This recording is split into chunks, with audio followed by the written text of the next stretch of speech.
23 years old, and I just met my mother for the first time. I grew up with my grandparents. They've been the only parents I've ever known.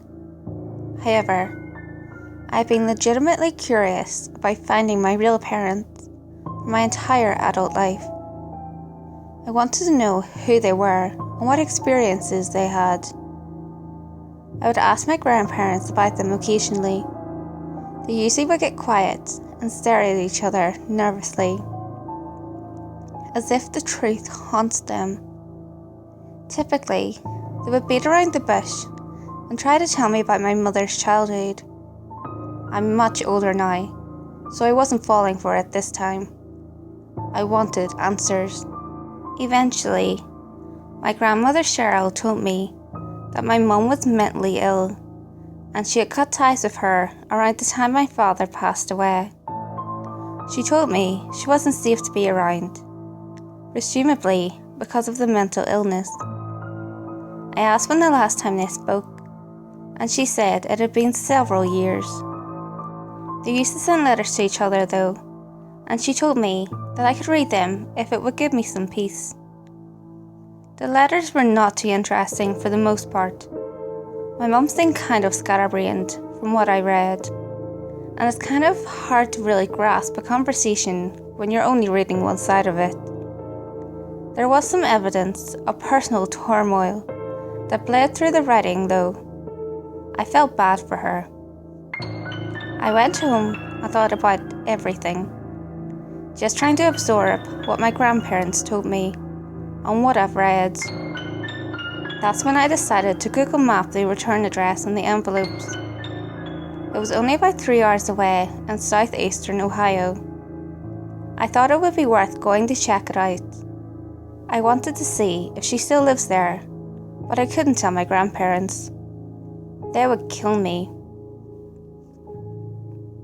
It was Friday, November 6th.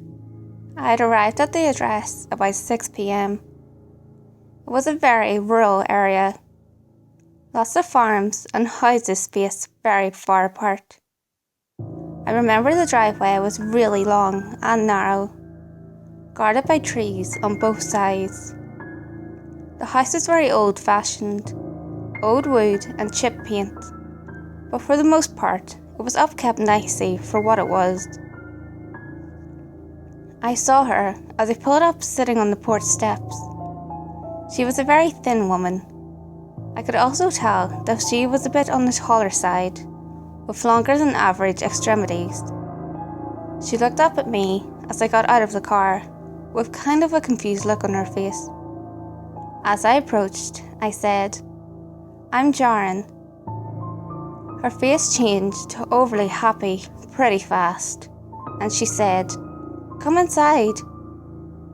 Her home was extremely dated, but I guess it would be typical for this type of rural area.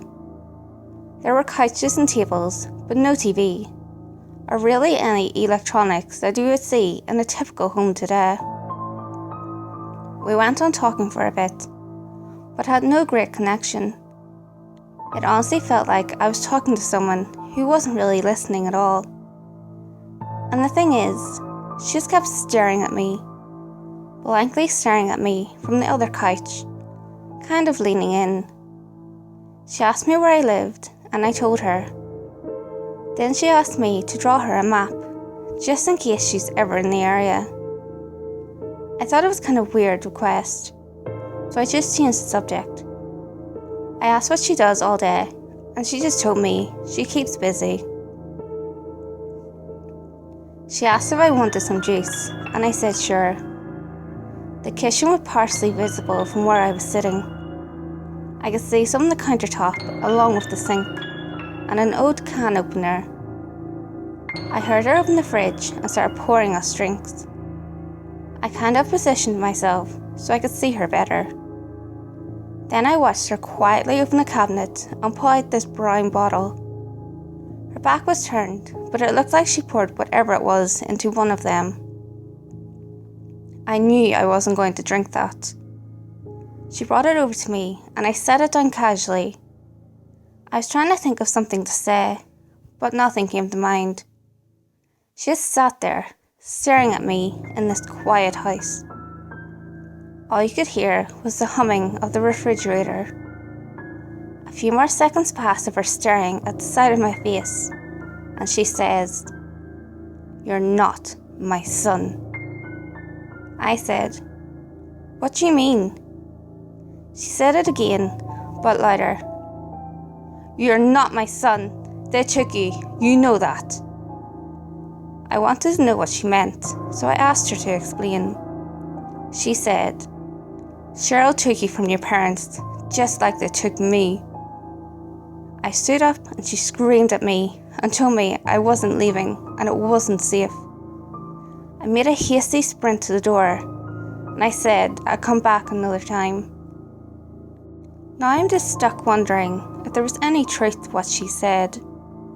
Could my grandparents really just be kidnappers? And what was in that bottle? Could it have been some type of medication that she was putting in her own drink? Or was it poison?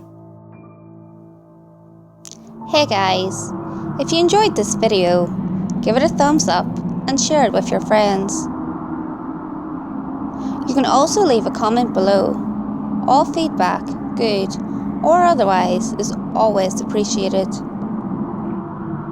If you have any creepy stories of your own, or have any topics that you would like me to cover, feel free to send them in via any of my social media.